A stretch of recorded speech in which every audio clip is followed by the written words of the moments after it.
2025 SLST 9-10 ফ্রেশার্সদের প্রচুর চাকরি হবে। কেন প্রচুর চাকরি হবে এই ভিডিওতে ডিটেলসে ব্যাখ্যা দেবো। Interview list, verification, cut off কত হতে পারে, কত মার্কস পেলে তুমি ডাক পেতে পারো, আজকালের মধ্যে কি ইন্টারভিউ লিস্ট দেবে, পুরোটা নিয়ে এই ভিডিওটা। তোমরা ভিডিওটা একটু মন দিয়ে দেখো, আশা করি সব কিছু ক্লিয়ার হয়ে যাবে। যা খবর আজ অথবা কাল তোমরা ইন্টারভিউ লিস্ট দেখতে পাবে, তোমাদের নাম সেখানে রয়েছে কি না সেটা দেখতে পাবে। তারপর শুরু হবে ভেরিফিকেশান, কিন্তু এই ভেরিফিকেশানের জন্য কয়দিন অপেক্ষা করতে হবে। শুধু তোমরা লিস্টটা দেখতে পাবে তোমাদের নাম রয়েছে কি না, তুমি ইন্টারভিউ দিতে পারবে কি না। আবার সেই লিস্টে নাম থাকা মানে এই নয় যে তুমি ইন্টারভিউ দিতে পারবে। কেন? কারণ ভেরিফিকেশান থেকে অনেকে আবার বাদ যাবে। কারণ ভেরিফিকেশানে অনেকে বাদ যাবে এই জন্যই যে ফর্মটা ফিল আপ তো অনলাইনে হয়েছিল, সেখানে কোনো ডকুমেন্টস দিতে হয়নি যে ভেরিফিকেশান করে আগেই আউট করবে, সেটা কোনো উপায় ছিল না। যেভাবে তোমরা দেখতে পেয়েছো 11-12 অনেক ক্যান্ডিডেট সাবজেক্ট ধরে ধরে বাদ গেছে, সেই লিস্ট তোমরা আশা করি দেখেছো। আর আরও কিছু লিস্ট পাবলিশ হবে যেগুলো ইন্টারভিউ শুরু হচ্ছে। তোমরা দেখেছো বাংলা, ইংরেজি দেখেছো, কমার্স দেখেছো, কম্পিউটার সায়েন্স দেখেছো, পলিটিক্যাল সায়েন্স দেখেছো, হিস্ট্রি দেখেছো। এবার বাকি সাবজেক্টগুলো তোমরা আস্তে আস্তে লিস্ট দেখতে পারবে কতজন বাদ গেছে। আর এই বেশিরভাগ বাদ গেছে এক্সপিরিয়েন্স মার্কস পাওয়ার জন্য, মানে এক্সপিরিয়েন্স মার্কস নেওয়ার জন্য তথ্য দিয়েছে, পেয়েছে, কাট অফ হয়ে গেছে হাই। ক্লিয়ার? তার মধ্যে আরও কিছু কারণ কাট অফ বেশি হওয়ার। এক তো এক্সপিরিয়েন্স মার্কস শো করেছে, তারপর সেম ক্যান্ডিডেট 9-10ও আছে, 11-12 আছে, প্রশ্ন সোজা, কম্পিটিশন বেশি হয়েছে। এর ফলে কি টিচিং এক্সপিরিয়েন্স বেশি ছিল। তো সেম ক্যান্ডিডেট দু জায়গায় আছে, এখন 9-10ও আছে, 11-12ও আছে। তো 11-12 আবার 9-10 ক্যান্ডিডেট টিচিং এক্সপিরিয়েন্স শো করেছে বেশি, কাট অফ তো আবার প্রশ্ন সোজা। এর জন্য কিছু সাবজেক্টে কাট অফ হাই হয়েছে, তাই টেনশনের কোনো কারণ নেই। তো হাই হওয়ার ফলে অনেকেই চান্স পায়নি, মানে বেশি মার্কস পেয়েছে তবুও চান্স, এটা কিন্তু খুব কম সংখ্যক। ফ্রেশার্স প্রচুর ডাক পেয়েছে 11-12, কিন্তু কিছু সাবজেক্টে ডাক পায়নি। কারণ ওই যে বললাম, প্রশ্ন সোজা হওয়ার একটা জ্বালা। প্রশ্ন সোজা হয়েছে, এবার টিচিং এক্সপিরিয়েন্স ছিল, এবার টিচিং এক্সপিরিয়েন্স ভুয়ো তথ্য দিয়েছে, 11-12 বাদ গেছে, কিন্তু দেওয়ার ফলে তো অনেক ক্যান্ডিডেট ডাকই পেল না, কিন্তু আলটিমেটলি বাদও গেল আবার ভেরিফিকেশন থেকে। তো আলটিমেটলি লসটা তো হলো। তো যে সমস্ত সাবজেক্টে এই টিচিং এক্সপিরিয়েন্স দিয়েছিল বা ডাক পেয়েছিল, সেখানে রেশিও কমে গেলে অবশ্যই সেই সমস্ত সাবজেক্টে সেকেন্ড লিস্ট বার হবে। তো সেটা খেলো 11-12। এবার 9-10 কেন তাহলে কাট অফ কম হবে? তো যে সাবজেক্টগুলো 9-10ও আছে, 11-12 আছে, 11-12 হাই কাট অফ হয়েছে। তাই আরেকটা কথা মনে রাখবে তোমরা, 11-12 কিন্তু সব সাবজেক্টে হাই কাট অফ হয়নি। ভালো করে তোমরা দেখবে, ফ্রেশার্স প্রচুর ডাক পেয়েছে, অন্যান্য সাবজেক্টে ফ্রেশার্স প্রচুর ডাক পেয়েছে, ঠিক আছে? তো সব সাবজেক্টকে গুলিয়ে ফেলবে না। আর বিভ্রান্ত কিন্তু সোশ্যাল মিডিয়াতে ছড়াচ্ছে কেউ ডাক পাচ্ছে না। আরে বাবা, তোমরা লিস্ট দেখো, তোমাদের সামনেই তো লিস্ট হয়েছে, লিস্টটা দেখো, সব সাবজেক্টের ডাক পেয়েছে কিনা সেটা দেখো, তারপর তো বলবে সব সাবজেক্টের ডাক পাবে না। কোন সাবজেক্টে পায়নি সেটা দেখো, আর অন্যান্য সাবজেক্টের কাট অফ দেখো কেন কম হলো, সেটা তোমরা নিজেরা বোঝার চেষ্টা করো কেন কম হলো কাট অফ। অন্যান্য সাবজেক্টে তো কাট অফ কম আছে, দেখবে তোমরা। ফিলোসফি দেখো, এডুকেশন দেখো, অন্যান্য সাবজেক্ট আরও ওরকম অনেক সাবজেক্ট আছে, কাট অফ দেখো 48 এসসি, 59 জেনারেল ফিলোসফি। এডুকেশন দেখো, কম্পিউটার দেখো, এরকম প্রচুর কাট অফ তোমার সাবজেক্ট আছে, কাট অফ নিজেরা দেখে নাও। তো সেখানে 70 আপ হয়নি কাট অফ, যে ফ্রেশার্সরা ডাক পাবে না। কিছু সাবজেক্ট হয়েছে, তার কারণ ওই যে বললাম, টিচিং এক্সপিরিয়েন্স শো করে দিয়ে ডাক পেয়ে গেছে, কিন্তু আলটিমেটলি ভেরিফিকেশানতে আউট হয়ে গেল। তো আউট হয়ে গেল, তো এবার ওই সমস্ত সাবজেক্টের রেশিও কমে গেলেই কিন্তু সেকেন্ড লিস্ট বার হবে। তাই বলে সব সাবজেক্টে কিন্তু বার নাও হতে পারে রেশিও, যদি কারণ বেশি সংখ্যক ডেকেছে, মানে 100টা সিটের জন্য 160 জন ক্যান্ডিডেটকে ডেকেছে।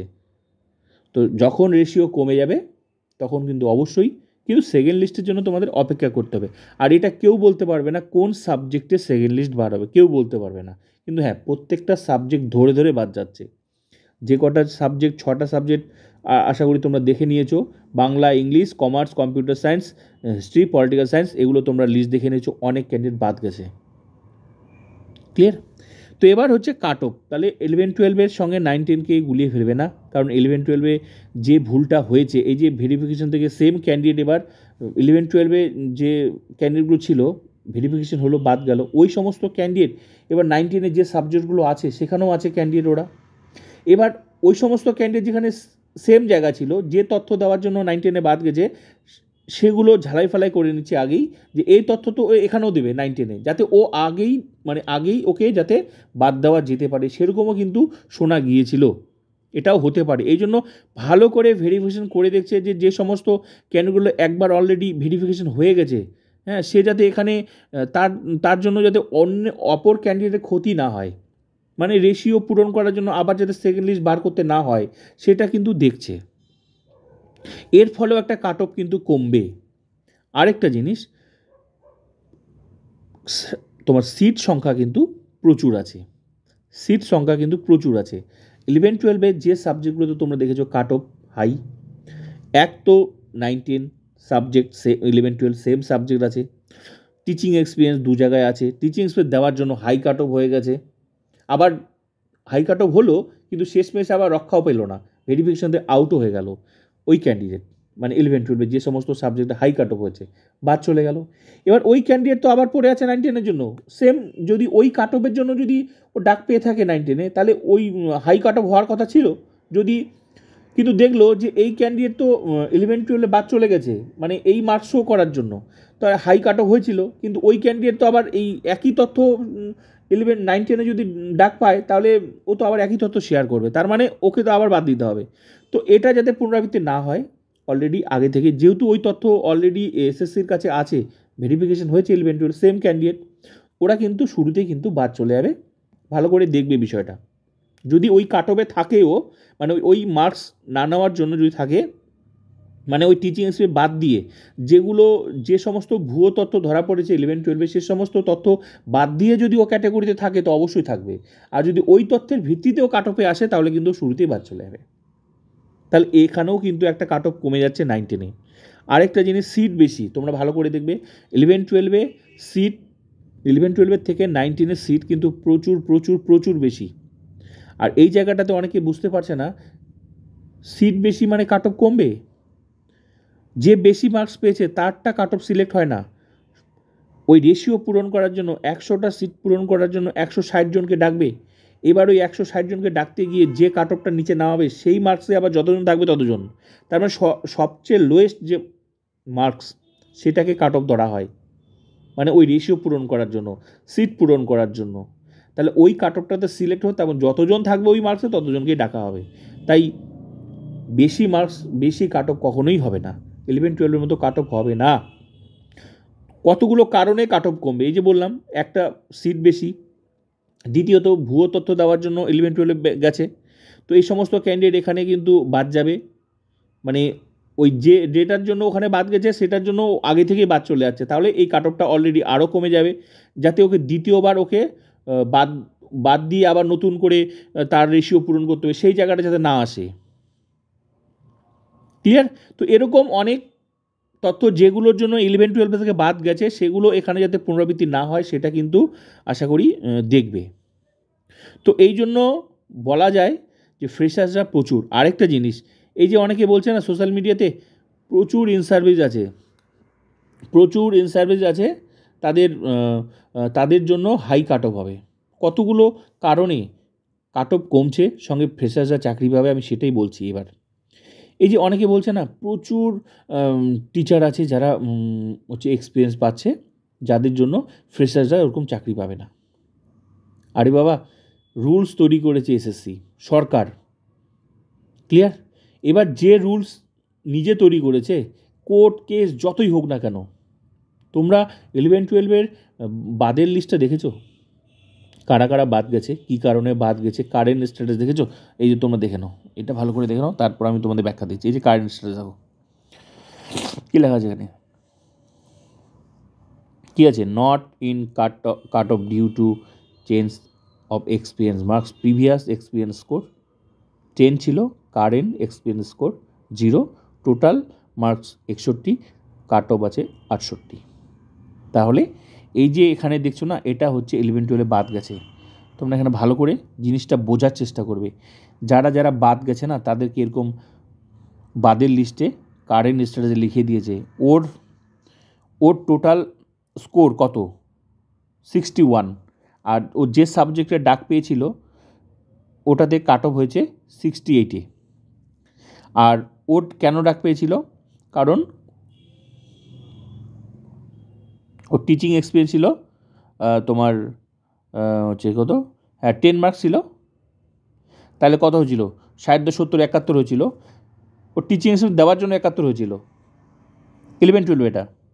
তাহলে ও ভুয়ো তথ্য দিয়েছিল অনলাইনে, কিন্তু ভেরিফিকেশানে গেল ও কিন্তু 10 মার্কস গ্যাজেট অনুযায়ী যে পাবে 10 মার্কস সেই পাবে। আর যে ভুয়ো তথ্য দিয়েছে ভুরিহার মানে গণহারে যে টিচিং এক্সপিরিয়েন্স যে পেয়েছে, যেটা 11-12 বাদ যাচ্ছে গণহারে, তো এসএসসির গ্যাজেট অনুযায়ী তার current experience is 0। SSC verification করেছে ওর স্কোর কিন্তু 0। তো তারপর দেখলো ওর স্কোর 0 হওয়ার ফলে ওর টোটাল স্কোর চলে আসলো 61, কিন্তু ও অনলাইনে যে সাবমিট করেছিল ওএমআর ভিত্তিতে টোটাল স্কোর দাঁড়িয়েছিল ওর 71, আর কাট অফ ছিল 68। তার মানে ডাক পেয়ে গেছিলো, এই জন্য তো ভেরিফিকেশন লিস্টের নাম ছিল, মানে ইন্টারভিউ লিস্টের নাম ছিল, এই নাম ইন্টারভিউ লিস্টে ছিল, কিন্তু ও বাদ চলে গেল। কেন বাদ গেল, কিন্তু কারেন্ট স্কোর ভালো করে দেখো এক্সপিরিয়েন্স 0, এর ফলে ওর টোটাল স্কোর হয়ে গেল 61, আর কাট অফ ছিল কত, কাট অফ ছিল 68, বাদ চলে গেল। এরকম ক্যান্ডিডেট ভুয়ো বাদ গেছে। তাহলে এই সমস্ত ক্যান্ডিডেট একবার ভেরিফিকেশনে বাদ গেল, তো সেম ক্যান্ডিডেট যখন দেখবে যে সেম ক্যান্ডিডেট তো 9-10ও আছে, ওইখানেও এই মার্কস শো করার জন্য ও কিন্তু কাট অফে আসছে না, কমে যাচ্ছে ওর মার্কস, তখন কিন্তু ওকে শুরুতেই কিন্তু বাদ দিয়েছে, এর ফলে কাট অফটা কিন্তু কমছে। তো এখানে এরকম ক্যান্ডিডেট ভুয়ো ক্যান্ডিডেট এখানে ছিল বলে তো কাট অফগুলো হাই হয়েছিল। তো যে ভুলটা 11-12 হয়েছে সেই ভুলগুলো পুনরাবৃত্তি যাতে না হয় এই জন্য এসএসসি কিন্তু বারবার করে দেরি করছে, ঝালাই ফাল যত রকমভাবে মানে চেক করা যায়, এবং কি যাতে নির্ভুলভাবে একটা লিস্ট পাবলিশ করা যায়, এটাই কিন্তু চেষ্টা। এর ফলে বোঝাই যাচ্ছে যে টিচিং এক্সপিরিয়েন্স শুধু দিলে হবে না, এবং গণহারে শোনা যাচ্ছে, শুনে কোনো লাভ নেই, ও পাবে শুনে লাভ নেই। গ্যাজেটে কারা বাদ, গ্যাজেট অনুযায়ী যা লেখা আছে তাই পাবে, একমাত্র গভর্নমেন্ট চাকরি ছাড়া, পার্মানেন্ট পোস্ট ছাড়া, ঠিক আছে, এসএসসি রুলসে যা আছে সেই অনুযায়ী পাবে। তাছাড়া তোমার লিস্টটা দেখো, গণহারে টিচিং এক্সপিরিয়েন্স নেওয়ার জন্য বাদ গেছে, লিস্ট দেখো। তাহলে এরকম ক্যান্ডিডেট 9-10ও আবার ক্যান্ডিডেট, অনেক ক্যান্ডিডেট ডাক পেতে পারে। যে সমস্ত ক্যান্ডিডেট মনে করো 11-12 পরীক্ষা দেয়নি বা পাস করেনি, এবার 9-10এও 11-12 পাস করবে, যে করবেই মানে যে 9-10-এ পাস করবে তেমন কোনো কথা নয়, আবার 9-10 পরীক্ষা দিয়েছে মানে যে 11-12 পাস করবে তেমন কোনো কথা নয়। তাহলে সে সমস্ত ক্যান্ডিডেট তো 11-12 ডাক পায়নি, অত ভেরিফিকেশন করার চান্সই হয়নি, অতএব সে সমস্ত ক্যান্ডিডেট তো আবার ডাক পাবে, আবার ভেরিফিকেশন তো বাদ যাবে। আবার বাদ গেলেও পরে আবার যদি সেরকম রেশিও কমে যায়, আবার হচ্ছে তোমার সেকেন্ড লিস্ট বার হবে 9-10ও। তারপরও আবার কেউ যদি ভাবে, যে তোমরা যদি ভাবো আমি ওয়েটিং হয়ে গেলাম, ওয়েটিং থেকেও তোমাদের চাকরি পাওয়ার সম্ভাবনা প্রবল থাকবে। ক্লিয়ার? তো কতগুলো কারণে বললাম ফ্রেশার্সদের প্রচুর চাকরি হবে, তাই চিন্তার কোনো কারণ নেই। তুমি যদি ভালো পরীক্ষা দিয়ে থাকো অবশ্যই তুমি আশা করো। তো যা বলার ছিল আমি ডিটেলসে তোমাদের ব্যাখ্যা করলাম।